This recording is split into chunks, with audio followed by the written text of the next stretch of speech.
नमस्कार मैत्रिणींनो. तर आज आपण गव्हाची जी पारंपरिक कडकणी आहे त्याची रेसिपी बघणार आहोत. तर त्यासाठी पहिल्यांदा इथे गूळ चिरून घेत आहे.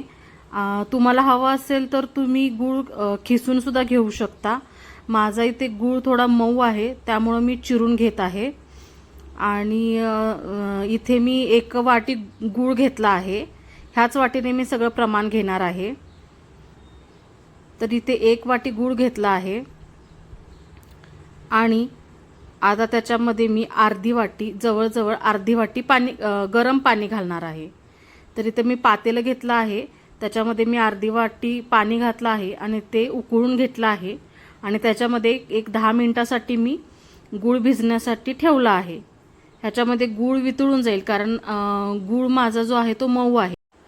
जर तुमचा गूळ कठीण असेल तर तुम्ही तो डायरेक्ट गॅसवरती पाण्यासोबत उकळून त्याच्यामध्ये विरघळवू शकता.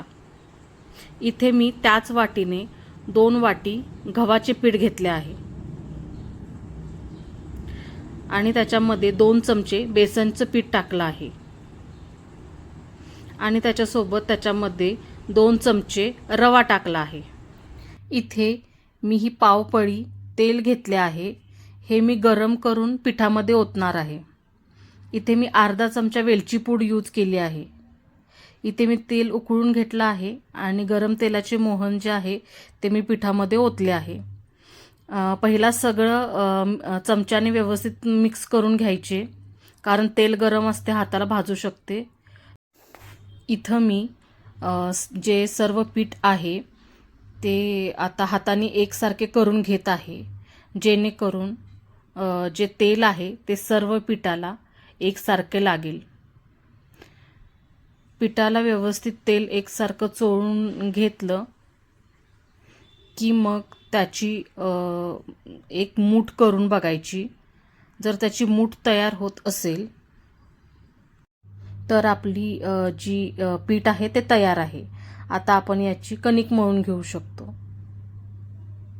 तर त्याच्यासाठी आपण जे गुळाचं पाणी करून ठेवलं आहे ते यूज करायचं. पण ते एकदम सगळं पाणी नाही ओतायचं. थोडं थोडं ओतून थोडी थोडी कणिक जी आहे ती मळून घ्यायची. आपल्याला एकदम पातळ किंवा एकदम सैलसर पीठ करायचं नाही आहे किंवा अगदीच घट्ट पीठ करायचं नाही आहे. आणि शक्यतो पाणी करताना असं करायचं की ते पाणी सर्व वापरलं जाईल याच्यामध्ये. नाहीतरी मग जी कडकणीचा गोडवा आहे तो गोडवा कमी येऊ शकतो. तर जर त्यासाठी तुम्ही सांगितलेल्या व्यवस्थित प्रमाणामध्ये जर गूळ आणि पाणी घेतलं तर तुमची कडकणी जी आहे ती व्यवस्थित गोड होईल. इथे तुम्ही बघू शकता मी थोडं थोडं पाणी घालून मळून घेतलेलं आहे पीठ. आणि मी थोडंसं जे पाणी आहे ते थोडं मी वाचवून ठेवलं कारण की हे जे पीठ आहे ते 10 मिनिटासाठी झाकून ठेवायचं आहे. आणि आपण ज्यावेळेला हे पीठ 10 मिनिटासाठी झाकून ठेवणार तर ते त्यामध्ये थोडासा रवाही आहे. तर ते काय होईल, थोडंसं अजून जे आत्ता आपण मळणार आहे त्याच्यापेक्षा थोडंसं घट्ट होईल. तर ते नंतर आपण पाणी जे आहे बाकीचं ते वापरून आपण ते मळून घेऊ शकतो. आता इथे बघू शकताय 10 मिनिट झालेले आहेत आणि हे मी पाणी एवढं वाचवून ठेवलं होतं. आता हे सुद्धा पाणी मी थोडं थोडं घालून परत कणिक 2 ते 3 मिनिटासाठी मळून घेणार आहे. तर आता इथे मी ही जी कणिक आहे ती 2 ते 3 मिनिटासाठी छान अशी मळून घेतली आहे आणि उरलेलं सगळं पाणी मी त्याच्यामध्ये टाकलं आहे. इथे माझं सगळं पाणी वापरलं गेलं आहे त्यामुळं कडकण्या ज्या आहेत ते व्यवस्थित गोड झाल्या होत्या.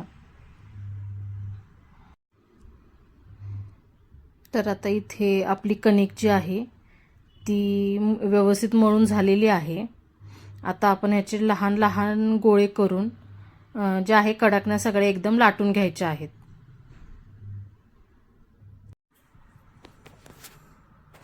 तर आता इथे बघू शकताय जो गोळा आहे तो मी पेढ्याच्या आकाराचा घेतला आहे.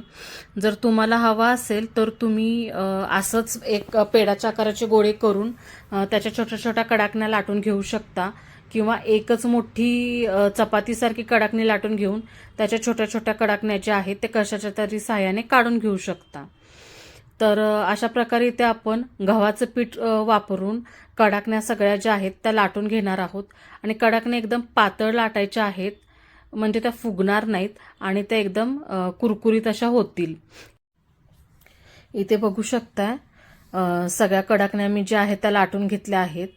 आता एका कढईमध्ये कडाकण्या तळण्यासाठी तेल घ्यायचे आहे. आणि तेल जास्त गरम आपल्याला करायचे नाही आहे, कारण की कडाकण्या ह्या त्याच्यामध्ये गूळ आहे तर त्यामुळे त्या करपू शकतात. तरी ते थोड्या हलक्या आचेवरती आपल्याला कडाकण्या तळून घ्यायच्या आहेत. तर इथं बघू शकता मी कडाकणी टाकलेली आहे. आणि कडाकणी जास्त वेळ तळायची नाही आहे, दोन्ही साईडला अशी पलटून घ्यायची आहे आणि पलटल्यानंतर ती काढून घ्यायची आहे. कारण कडाकणी जी आहे ती तेलातून काढल्यानंतर सुद्धा अजून भाजली जाते, कारण तेल गरम असते आणि त्याच्यामध्ये गूळ आहे, त्यामुळे ती अजून थोडा वेळ भाजली जाईल आणि त्याचा कलर अजून चेंज होईल. तर त्यामुळे काय करायचं की हलकंच पांढरट असताना कडाकण्या ज्या आहेत त्या काढून घ्यायच्या. आणि कडाकणी जी आहे ती अगदी बारीक ते मध्यम गॅसवरती आपल्याला तळून घ्यायची आहे. आपल्याला गॅस जो आहे तो नेहमी बारीकच ठेवायचा आहे. आणि आपण कडाकणी जेव्हा टाकणार आहे त्याच्या आधी गॅस थोडा मध्यम केला तरी चालेल, पण ज्यावेळेला आपण कडाकणी सोडणार आहोत तेलामध्ये त्यावेळेला गॅस बारीकच करून घ्यायचा. गॅस मोठा ठेवायचा नाही, नाहीतर कडाकण्या ज्या आहेत त्या जळून जातील. आपल्याला बारीक ते मध्यम ह्याच आचेवरती सर्व कडाकण्या तळून घ्यायच्या आहेत.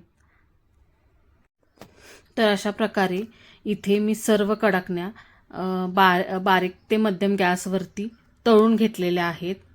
तर बघू शकता तुम्ही कडाकण्या माझ्या किती छान झालेल्या आहेत. तर तुम्हाला अशाच कडाकण्या कुरकुरीत आणि व्यवस्थित गोड हव्या असतील तर सांगितलेल्या प्रमाणामध्ये सर्व साहित्य घेऊन कडाकण्या करा, कडाकण्या अगदी छान होतील. तर अशा या गव्हाच्या गूळ घातलेल्या पारंपरिक कडाकण्या तयार आहेत.